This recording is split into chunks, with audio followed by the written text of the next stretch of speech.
विश्वेशलिंगसंभूतं विश्वविद्याविबोधकं विश्ववन्द्यं सदा वन्दे विश्वाराध्यं जगद्गुरुम्। काशी ज्ञान सिंहासन के आदि जगद्गुरु विश्वाराध्य से लेकर विश्वेश्वर शिवाचार्य पर्यंत जो गुरु परंपरा हुई है उसे अनेक प्रणिपात समर्पित करते हुए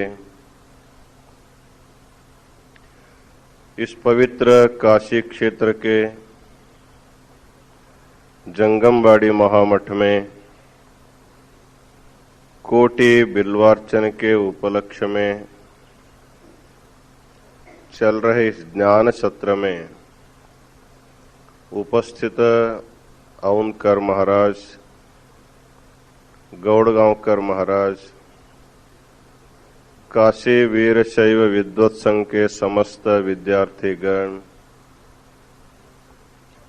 कोटि बिल्वार्चन के लिए सुदूर प्रांतों से आए हुए समस्त सद्भक्तगण और माताओं, विश्व शांति के लिए इस शिवनगरी में कोटि बिल्वार्चन का कार्यक्रम अव्याहत गति से चल रहा है। प्रतिदिन सैकड़ों भक्त आते हैं, इसमें भाग लेते हैं और संध्याकालीन ज्ञान सत्र में भी आप सब लोग सहभाग होकर श्री सिद्धांत शिखामणि का आशीर्वचन भी आप लोग सुनते जा रहे हैं। श्री सिद्धांत शिखामणि में हम लोग माहेश्वर स्थल के बारे में विचार करते जा रहे हैं। तो माहेश्वर स्थल में कल हम लोगों ने लिंग निष्ठा के बारे में विचार किया। माहेश्वर स्थल का साधक अन्य अन्य देवों की आराधना में उसका चित्त नहीं लगता है। सर्व देवों के देव जो महादेव है, उसी महादेव को अपने हथेली पर इष्ट लिंग के रूप में जो अर्चना शुरू किया है, उसको फिर इधर उधर जाने की जरूरत नहीं पड़ती है। एक ही देव है, उनके नाम अनेक है और उनके रूप अनेक है। फिर अनेक नाम अनेक रूप होने पर भी तत्व में किसी प्रकार का भेद नहीं है। तो उसी तत्व को जब हम अपने हस्तपीठ पर पूजा करते हैं, फिर हमारे चित्त को इधर उधर जाने की कोई जरूरत नहीं पड़ती है। इसलिए माहेश्वर स्थल का साधक अपने इष्टलिंगा में उनकी इतनी नितांत निष्ठा होती है, वो अपने नित्य कर्म के रूप में प्रतिदिन इष्टलिंग की पूजा करता रहता है और उसके समरस भाव से पूजा करते हुए उनकी प्रगति आगे होती जाती है। इस तरह माहेश्वर स्थल में जब उनके मन में लिंग निष्ठा प्रादुर्भूत हो जाती है, आगे उनकी प्रगति के लिए आगे का स्थल बताते, उसका नाम है पूर्वाश्रय निरसन स्थलम। ये बहुत ही महत्वपूर्ण का स्थल है। जब शिव दीक्षा होने से पहले हम विभिन्न आचार में, विभिन्न प्रकार के व्रतों में हमारा चित्त लगा हुआ रहता है। जब एक बार हम इष्टलिंग पूजा में संलग्न हो जाते हैं उसके बाद अन्य अन्य व्रतों के करने की कोई उनके लिए जरूरत नहीं पड़ती है। संस्कार वशीभूत होकर के मनुष्य दीक्षा के बाद भी दीक्षा के पहले कर्मों को करते जाता है। तो यहां कहा जाता है पूर्वाश्रय निरसन का अर्थ होता है शिव दीक्षा पाने से पहले जो आप आचार विचार करते थे, तो उसके बाद जब आपकी गति जब आगे बढ़ गई है, फिर आपको पीछे के आचार विचार के पुनः आवृत्ति करने की कोई जरूरत नहीं पड़ती। इस तरह दीक्षा के पहले, संस्कार से पहले करने वाले जो आचार विचार है उसको पुनरावृत्ति नहीं करनी चाहिए। इसी के बारे में प्रतिपादन करने वाला जो स्थल है उसी का नाम पूर्वाश्रय निरसन स्थल नाम से कहा जाता है। इसके बारे में बताते हैं लिंगैक निष्ठ हृदय सदा माहेश्वरो जनः पूर्वाश्रय गतान धर्मांस त्यजेत् स्वाचार रोधकान स्वजाति कुलजान धर्मान लिंग निष्ठा विरोधिनः त्यजन माहेश्वरो ज्ञेयः पूर्वाश्रय निरासकः। तो वीरशैव धर्म में जो लिंग दीक्षा दी जाती है उसको पाने के लिए मानव मात्र का अधिकार है। केवल लिंगायत ही लिंग पूजा कर ऐसी कोई बात नहीं है। केवल वीरशैव ही लिंग की पूजा कर ऐसी बात नहीं है। जो कोई भी व्यक्ति, क्योंकि शिव पूजा के लिए किसी प्रकार का जाति भेद नहीं, भगवान शिव सब के लिए समान है, इसलिए उसका नाम शिव रखा गया। समा भवन्ति में सर्वे, स्वयं भगवान शिव कहते हैं मेरे दृष्टि में सब समान है, लेकिन मेरी पूजा करने के लिए उच्च जाति का होना चाहिए या नीच जाति का होना चाहिए, ऐसे कोई जाति भेद नहीं करता हूं। केवल जो मेरे ऊपर श्रद्धा रखता है वो कोई भी मेरी पूजा कर सकता है।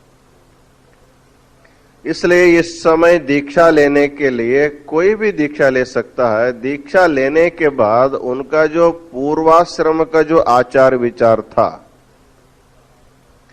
कहीं निषिद्ध आहार सेवन करता था, निषिद्ध व्यवहार करता था, लिंग निष्ठा के लिए विरोध कुछ आचार विचार करता था, तो दीक्षा लेने के बाद उन सब को उनको छोड़ना पड़ता। इधर लिंग पूजा भी कर रहा है, उधर उसको भी कर रहा है, तो उसका कोई प्रयोजन नहीं होता। जब हम लोग आगे जाते हैं तो पीछे का जो बंधन होते हैं उनको छोड़ेंगे तो हमारी प्रगति होती है। हम ऐसे बांध करके आगे जाना ही जाएंगे तो हमारी प्रगति नहीं हो सकती। एक छोटी सी कथा है, बहुत बार आप लोग सुने भी होते हैं। प्रयाग क्षेत्र में 12 साल में एक बार कुंभ मेला लगता है।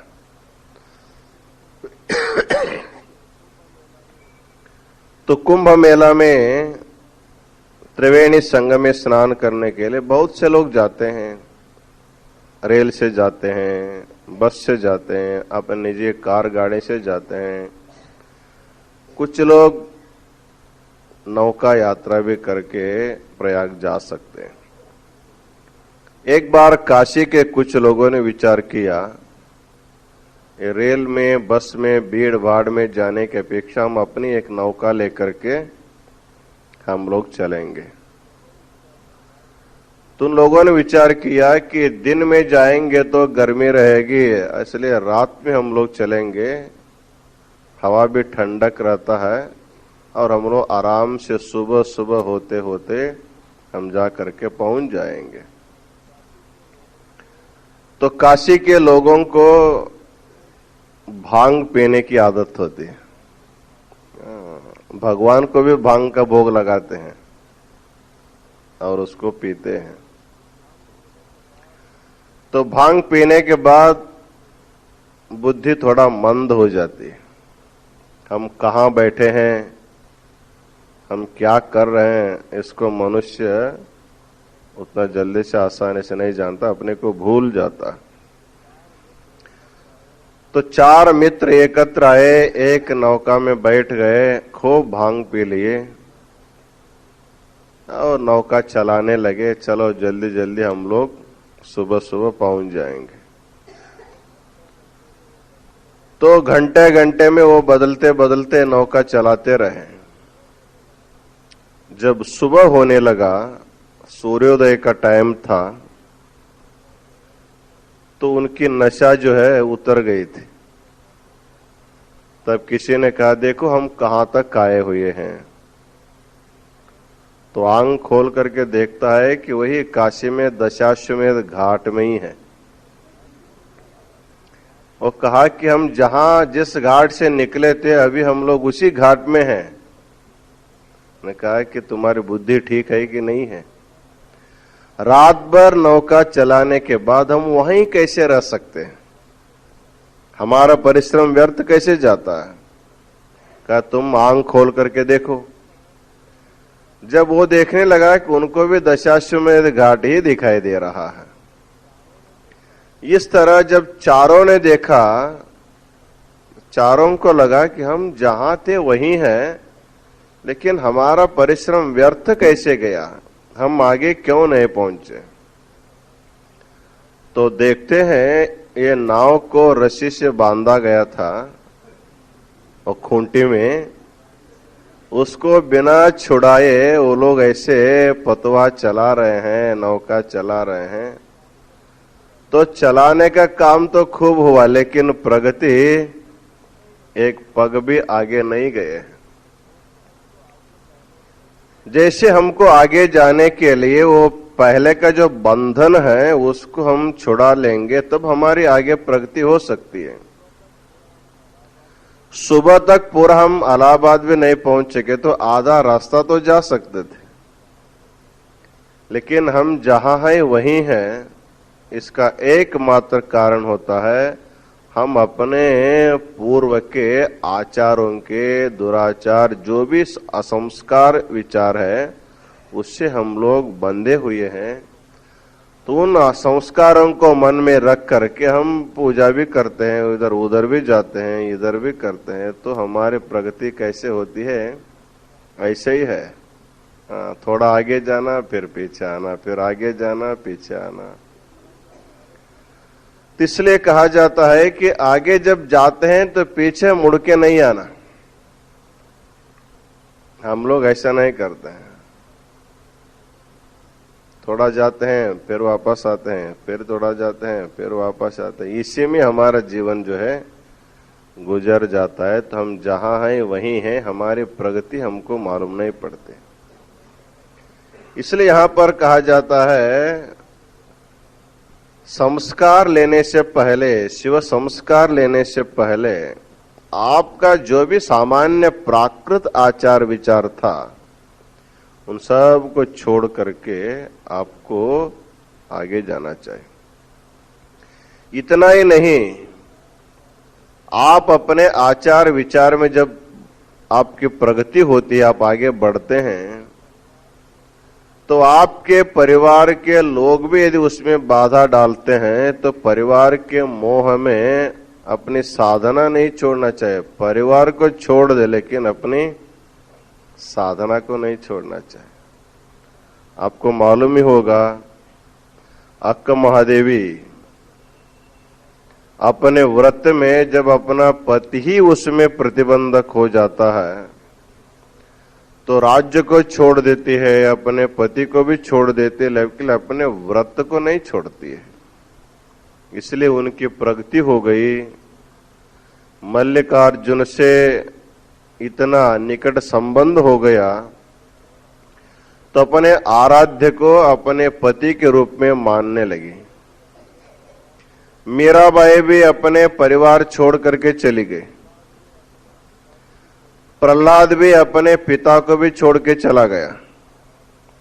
अर्थात अपनी आराधना में, अपनी पूजा में यदि अपने लोग ही जब विघ्न रूप में उपस्थित हो जाते हैं तो अपने लोगों को भी छोड़ने के लिए जो इधर उधर नहीं देखता है वही व्यक्ति उनकी आगे की प्रगति होती है। नहीं तो हम परिवार को छोड़ के जाएंगे तो मेरा क्या होगा? आपका कुछ भी नहीं होगा। आप जहां रहेंगे आप वहीं रहेंगे, आपको कुछ भी प्रगति नहीं हो सकता। इसलिए पूर्वाश्रय निरसन स्थल में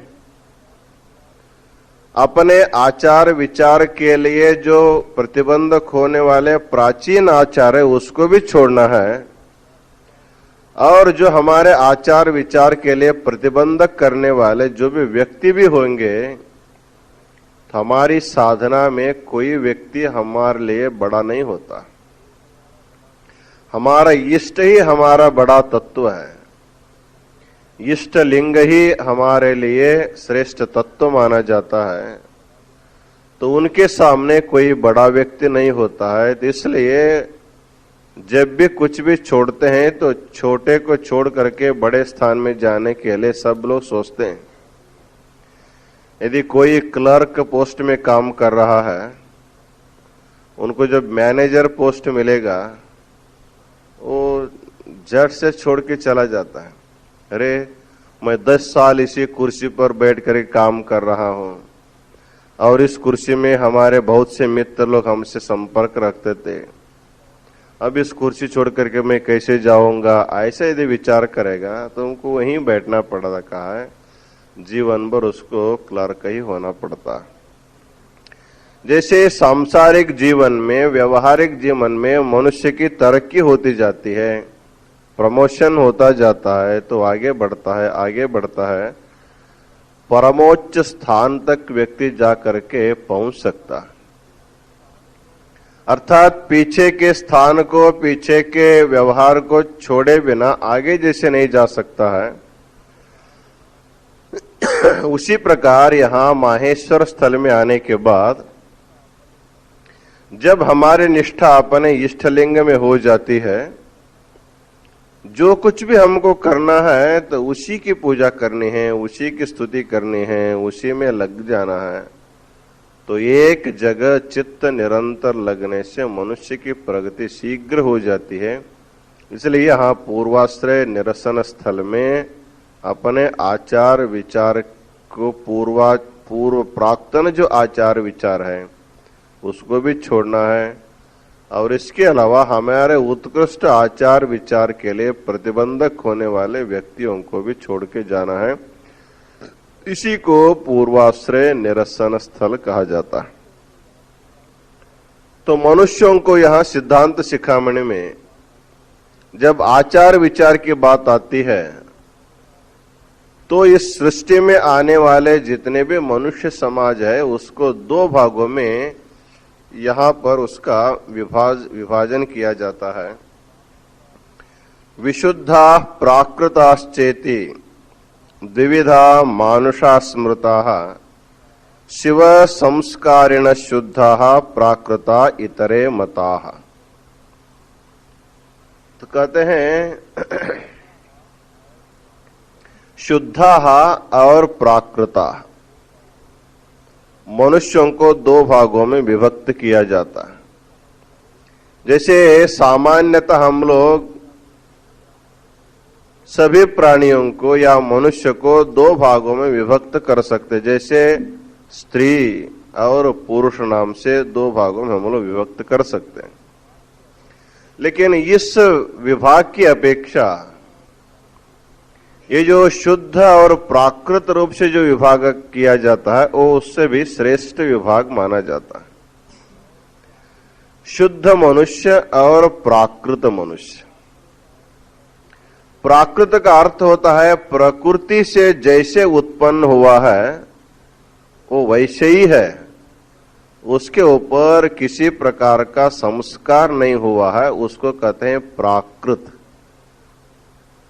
जैसे जंगल में लोग होते हैं उनको किसी प्रकार का संस्कार नहीं रहता है, लेकिन शास्त्रों में कहा गया है कि मनुष्य को बहुत ही प्रसंगों में उनको अलग अलग संस्कार किया जाता।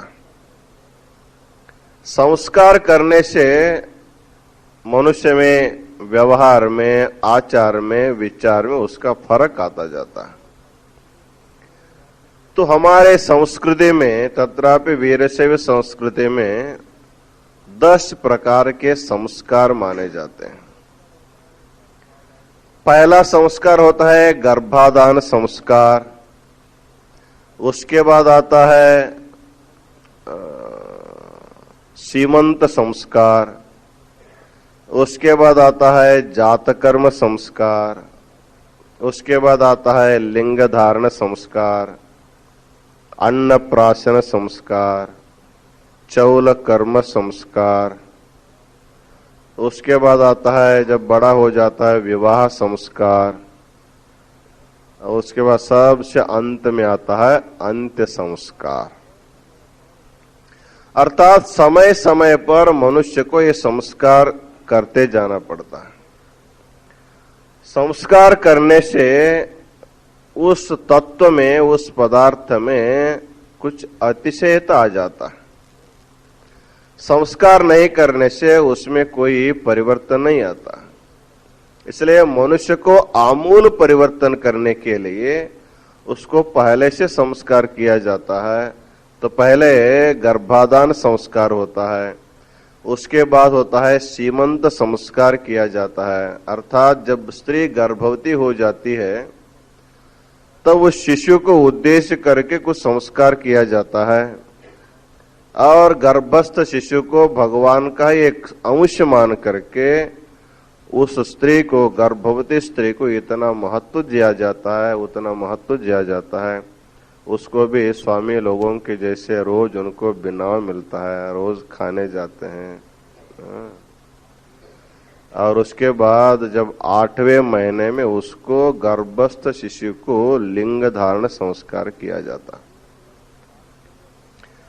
तो वीरशैव सिद्धांत में जो संस्कार होते हैं जन्म के बाद नहीं, जन्म से पहले ही। अर्थात जन्म लेने वाला जो शिशु है वो संस्कारी हो करके उसका जन्म होना चाहिए, संस्कारहीन उसका जन्म नहीं होना चाहिए। तो 8वें महीने में लिंग धारण संस्कार किया जाता, गर्भ लिंग धारण संस्कार।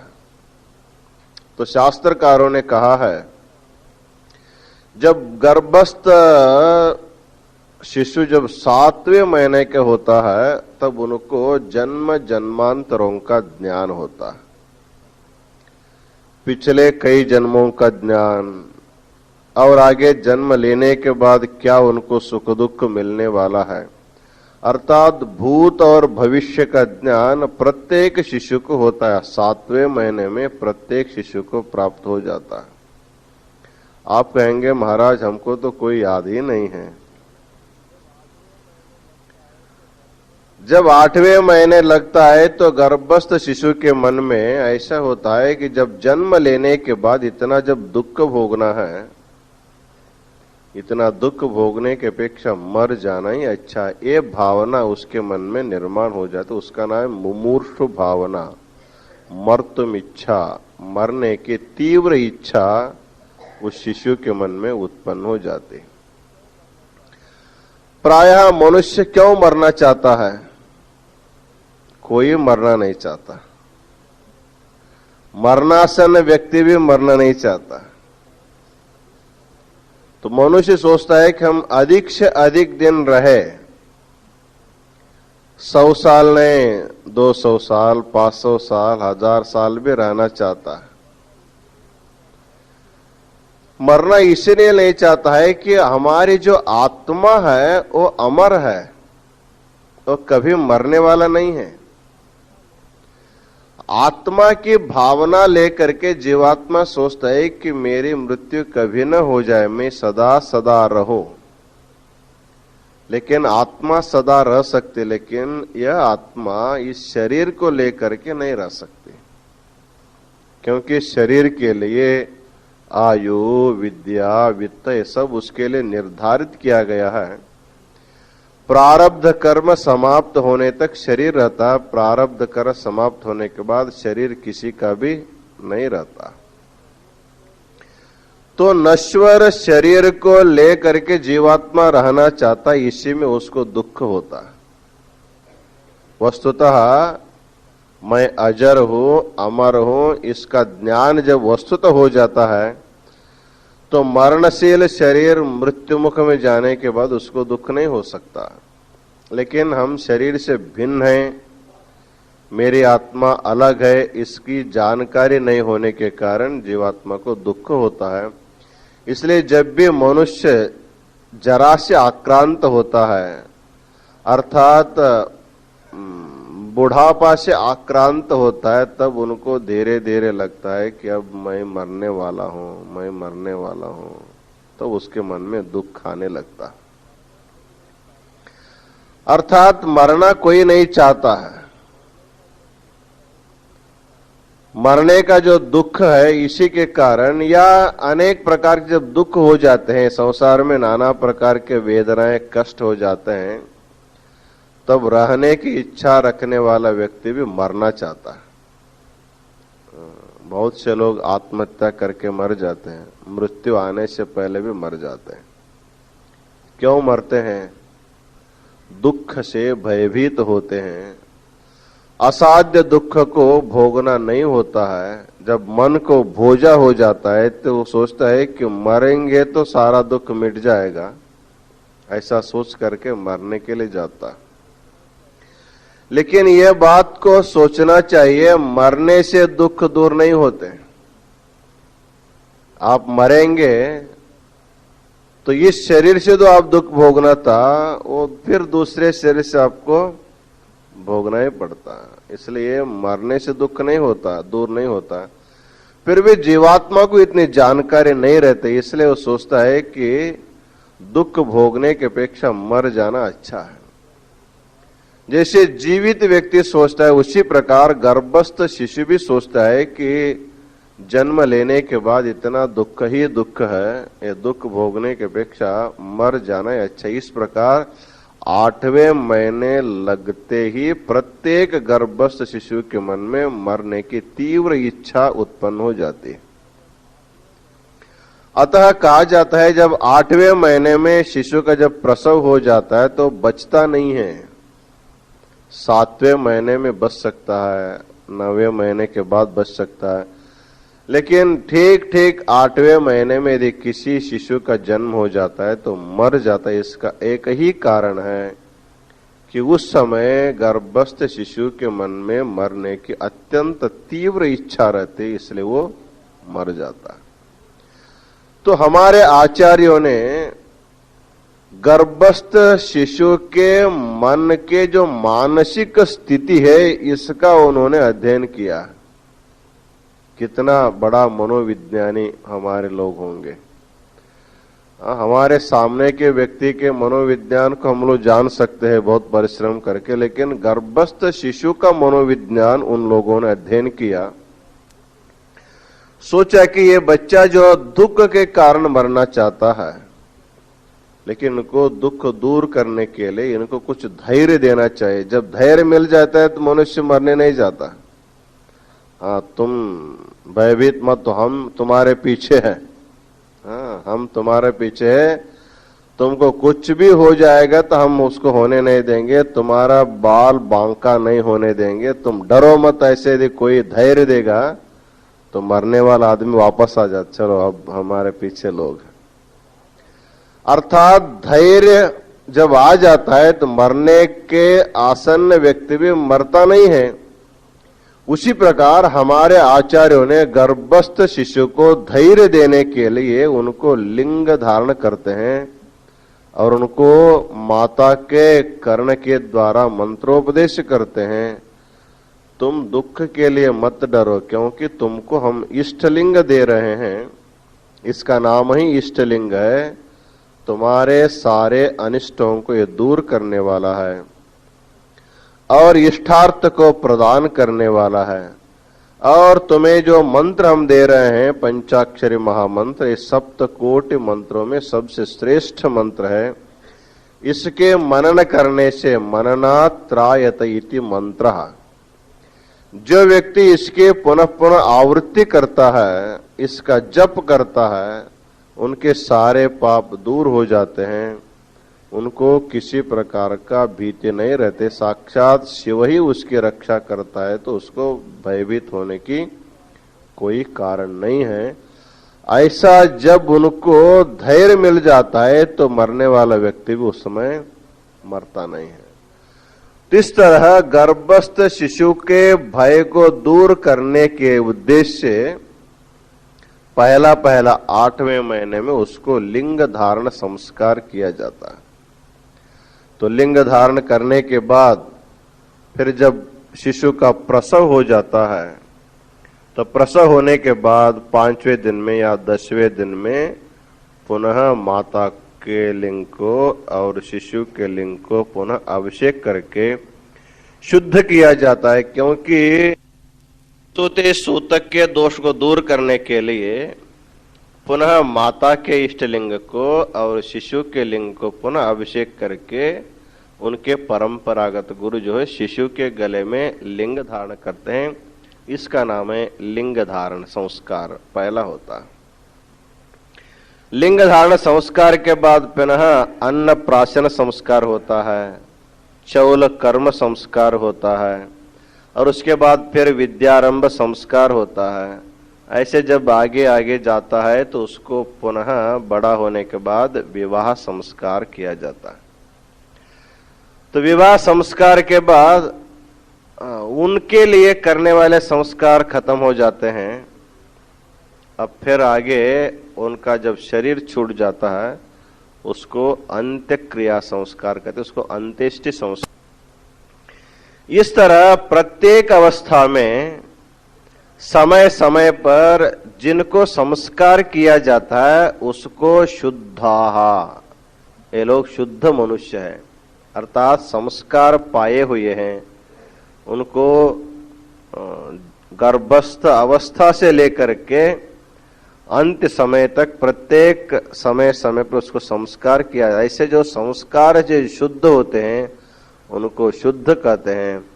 और जो कुछ भी संस्कार नहीं होता है, न गर्भाधान संस्कार है, न गर्भ लिंग धारण संस्कार है, न जन्म होने के बाद भी लिंग धारण संस्कार होता है, और न 8वें वर्ष में उसको फिर दीक्षा संस्कार नहीं होता है, और विवाह संस्कार भी नहीं होता। ऐसे अंडवर्ण जैसे जैसे वो चल रहा है। यदि इस तरह संस्कारहीन व्यक्ति होगा उनको कहते हैं प्राकृताः, अर्थात जैसे सृष्टि में उत्पन्न हो गए हैं वैसे ही है, उनको किसी प्रकार का संस्कार नहीं हुआ है। तो संस्कार होने से उस व्यक्तित्व में आधिक्य आ जाता है। संस्कार करने से व्यक्तित्व में आधिक्य आ जाता है। जैसे मिट्टी में सभी प्रकार के धातु होते हैं, सोना भी उसी में है, चांदी भी उसी में है, ताम्र भी उसी में है, लोह भी उसी में है। लेकिन भूमि में अनेक प्रकार के जो खान है उसमें स्वर्ण का खान अलग है, लोहे का खान अलग है, चांदे तांबे का खान अलग होते। सब क्या है, पहले अवस्था में सब मिट्टी है। उस मिट्टी को लेंगे तो इधर सोना हाथ में रखेंगे तो ये सोना है आपको मालूम नहीं होता। उसमें अन्य अंश भी उसमें मिश्रित रहते हैं। जो स्वर्ण से अतिरिक्त भी अंश है उसमें मिश्रित रहता है। उसको तपा करके उसको अलग करते करते करते करते जब उसको संस्कार किया जाता है, संस्कार करने से उसी मिट्टी से स्वर्ण अलग निकलता है। मिट्टी को ग्राम के हिसाब से तौला नहीं जाता है, सोने को ग्राम के हिसाब से तोला जाता है। उसी मिट्टी से संस्कार के 12 जो निकला हुआ स्वर्ण है वो अत्यंत कीमती होता है, उसका महत्व बढ़ जाता है। लेकिन संस्कारहीन जो स्वर्ण मिट्टी में पड़ा है वहीं पड़ा रहता, उसको कोई छूता भी नहीं है। लेता भी है तो वो क्विंटल के हिसाब से लेता है, लेकिन ग्राम के हिसाब से वो मिट्टी नहीं लेता। इस तरह हमको देखने में मिलता है, संस्कार करने से वस्तु में आधिक्यता आ जाती है और उसका कीमत बढ़ जाता है। उसी तरह जब मनुष्य माता के गर्भ से जन्म लिया है, जब उसको संस्कार हो जाता है, संस्कार करने से वो अपने संस्कार के वजह से अपनी साधना में, पूजा में लग जाता है। दीक्षा लेने से पहले व्यक्ति कैसा था और दीक्षा लेने के बाद व्यक्ति कैसे होता है, आपको सामान्यतः देखने से मालूम हो जाता है। रोज स्नान करना, समय से पूजा करना, गुरु के बतावे पंचाक्षर महामंत्र का संख्या के अनुसार जप करना, ग्रंथों का स्वाध्याय करना, इसमें उनका चित्त लगा हुआ रहता है। सोचता है कि हमारे गुरु का आदेश है, नहीं करेंगे तो कैसे होगा, इसलिए उसको प्रतिदिन उसको करते करते करते करते संस्कार लेने के कारण ही साधना में प्रवृत्ति होती है। यदि कोई व्यक्ति संस्कार नहीं लिया है, वो सोचता है कि हमको कोई बंधन नहीं है, हम बिना स्नान भी खा सकते हैं और बिना पूजा भी खा सकते हैं, क्योंकि हमारे ऊपर किसी प्रकार का नियम का बंधन नहीं है। तो हम अपने द्वारा किए हुए बंधनों के द्वारा, जो संस्कार के द्वारा, आचार विचार के बंधन में जब व्यक्ति आ जाता है, तभी उसकी सुधारणा हो जाती है, नहीं तो व्यक्ति की सुधार नहीं होती है। तो इस तरह संसार में रहने वाले व्यक्तियों को दो भागों में विभक्त किया जाता है, शुद्धाः प्राकृताश्चेति, शुद्ध व्यक्तित्व और प्राकृत व्यक्तित्व। संस्कार करने से शुद्ध होता है, संस्कार नहीं करने से प्राकृत होता है। हमको शुद्ध इसलिए होना है, जिसकी हम लोग आराधना करते हैं वो परम शुद्ध है, हाँ, परम पवित्र है। तो भगवान शिव को या हमारा इष्टलिंग को वेदों में पवित्र नाम से संबोधित किया गया। ऋगित्याः पवित्रन्ते विततम ब्रह्मणस्पते, ऋग्वेद के मंत्र में कहा गया है, हम अपने हथेली पर पूजा करने वाला जो इष्टलिंग है उसका नाम पवित्र है। उसको पवित्र इसलिए कहा जाता है, तत्संपर्कात् तनुः शुचिः, पवित्र वस्तु के संपर्क होने से अपवित्र वस्तु भी शुद्ध हो जाता है और पवित्र हो जाता है। जैसे गंगा पवित्र है, हम लोग मानते हैं गंगा पवित्र है, और भी बहुत से कुछ नदियां हैं, यमुना पवित्र है, कृष्णा पवित्र है, गोदावरी पवित्र है। तो हम लोग कलश पूजा करते समय गंगे च यमुने चैव गोदावरी सरस्वती नर्मदे सिंधु कावेरी जलेस्मिन् सन्निधिं कुरु। तो हमारे देश में बहने वाले बहुत से नदियों में कुछ नदियों को हम परम पवित्र मानते हैं। तो गंगोत्री से गंगा जी का प्रादुर्भाव होता है और गंगा सागर तक वो बहती जाती है। तो परम पवित्र गंगा नदी जब बहती जाती है तो उसमें बहुत से छोटे छोटे नाले, नहरें, गांव के पानी भी उसमें जाकर के मिल जाता है। तो गंगा में मिलने के बाद वो भी गंगा ही हो जाता है। आपको आश्चर्य होगा, प्रयाग क्षेत्र में यमुना नदी भी है और गंगा नदी भी अलग अलग आपको दिखाई देती है। अब दोनों मिलकर के जब संगम में एक हो जाते हैं, उसके बाद यमुना का नाम मिट जाता है, उसके बाद केवल गंगा ही रह जाती है, यमुना वहां खत्म हो जाती है। जब यमुना नामक नदी भी गंगा में मिलने के बाद वो भी गंगा हो जाती है, उसके बाद यमुना का पता नहीं है। तो सामान्य पानी की क्या बात है, इतनी बड़ी नदी उसमें लीन हो जाती है।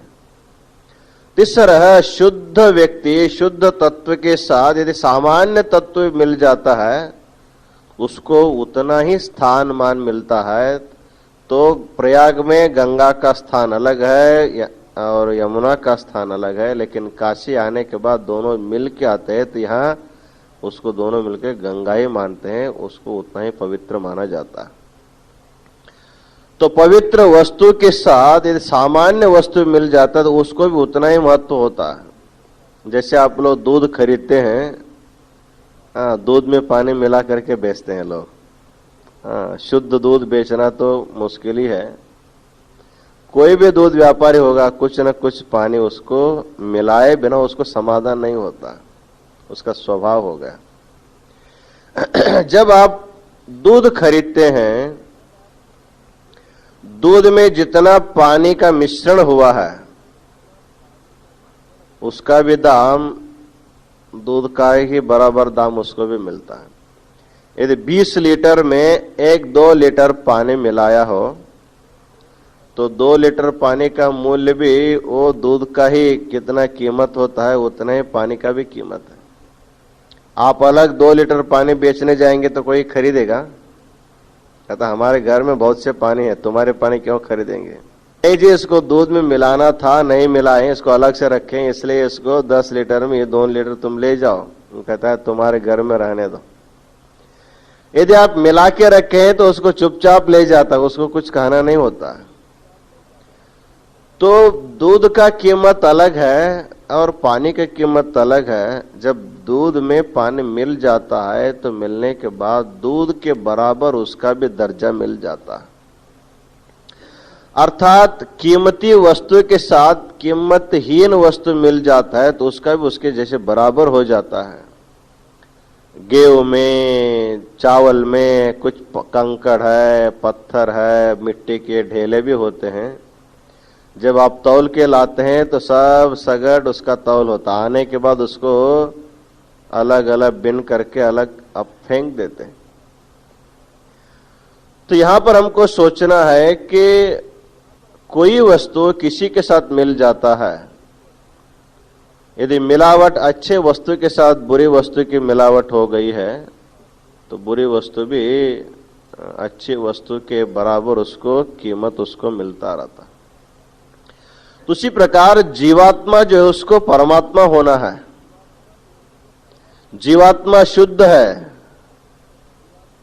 जीवात्मा अशुद्ध है, परमात्मा शुद्ध है। क्योंकि जीवात्मा के मन में, बुद्धि में मोह, माया, काम, क्रोध इत्यादि जो दोष भरे हुए हैं, इसलिए जीवात्मा परमात्मा से अलग हुआ है। और इसी जीवात्मा को पुनः हमको परमात्मा तक ले जाना है तो वहां पर परमात्मा के साथ मिश्रण होने के लिए अशुद्ध का मिश्रण वहां नहीं चलता। जैसे संसार में आप लोग पानी का दूध का मिश्रण करते हैं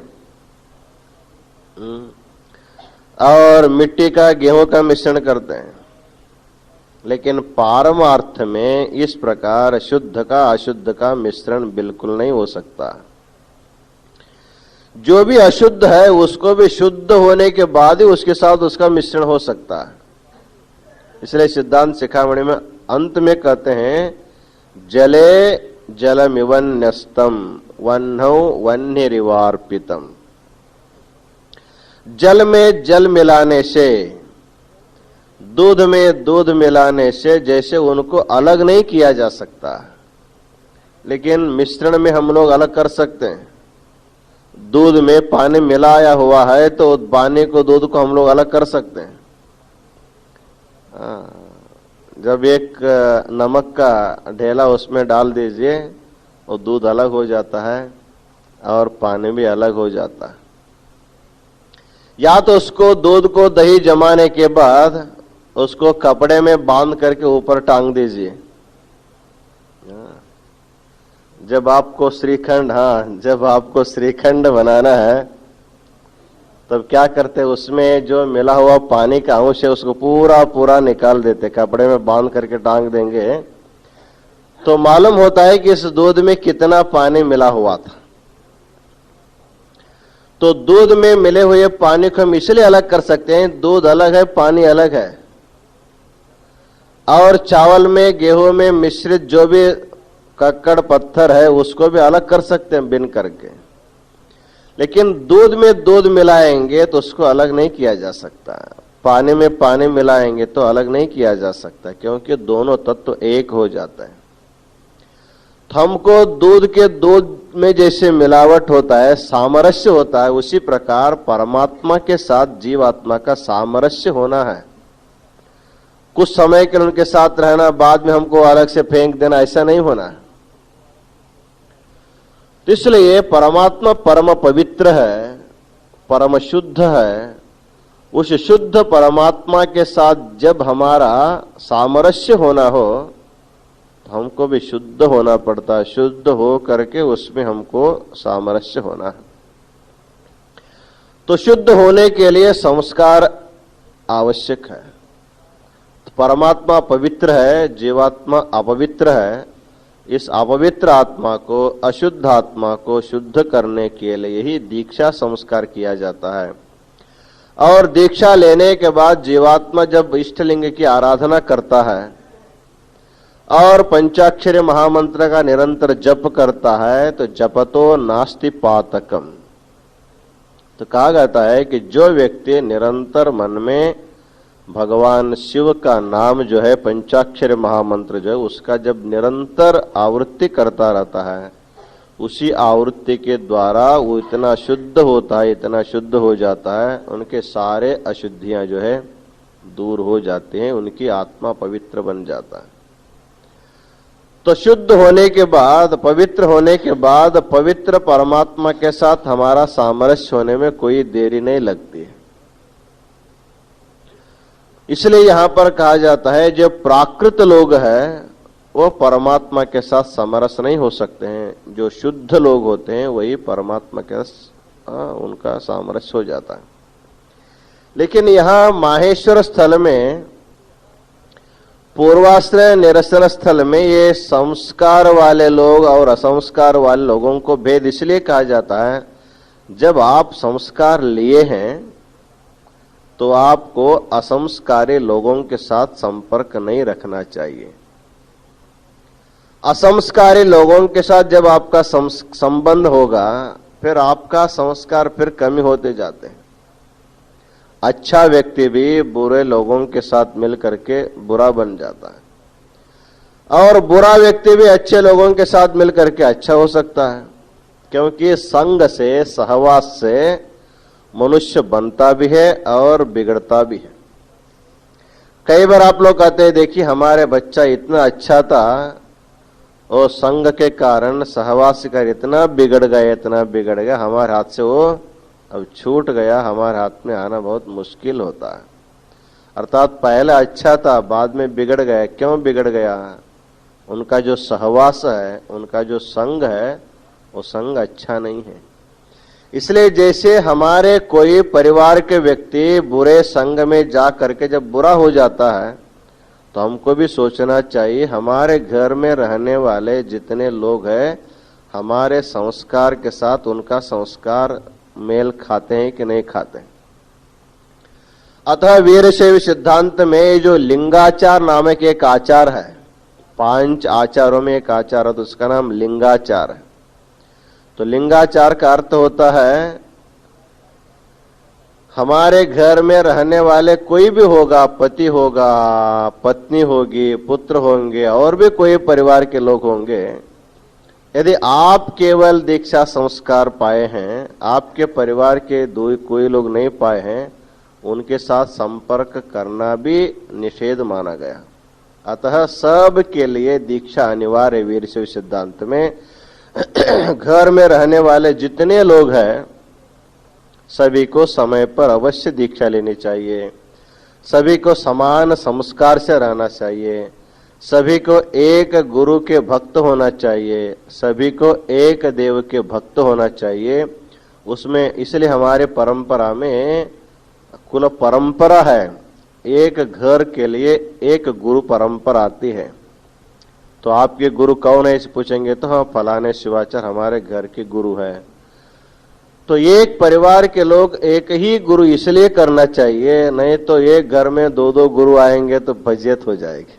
हाँ, उनका स्वागत करना चाहिए का इनका स्वागत करना चाहिए, बहुत मुश्किल में पड़ जाते हैं। इसलिए वीरशैव एक सदाचार एक आचार होता है। उसमें कहा जाता है पुत्र, कलत्र, सती, सुत, इन सभी के लिए, घर में रहने वाले सभी लोगों के लिए एक ही गुरु परंपरा होती है। इस तरह संस्कार लेने के बाद सभी शुद्ध होते हैं, शुद्ध के साथ शुद्ध का संबंध होना चाहिए, शुद्ध अशुद्ध का मिश्रण नहीं होना चाहिए। इस प्रकार प्राकृत और शुद्ध नाम से इनमें दो विभाग किया गया। इसके अलावा श्री सिद्धांत शिखामणि में वर्णाश्रम के बारे में भी बताते हैं। हमारे देश में वर्णाश्रम पद्धति जो है उसको दो प्रकार माना जाता है। एक शिव के द्वारा निर्माण हुआ जो वर्णाश्रम पद्धति, दूसरा ब्रह्म के द्वारा निर्माण किया गया वर्णाश्रम पद्धति है। उसको एक जैसे सृष्टिकर्ता ब्रह्मा है, उनके सृष्टि में आने वाले जो वर्णाश्रम पद्धति उसको कहते हैं ब्राह्मण, क्षत्रिय, वैश्य, शूद्र। ये ब्रह्मा के सृष्टि में आने वाले वर्णाश्रम पद्धति है। लेकिन ब्रह्म सृष्टि होने से पहले शिव सृष्टि होती है। उस शिव सृष्टि में आने वाले लोग जो है वो वीरशैव है।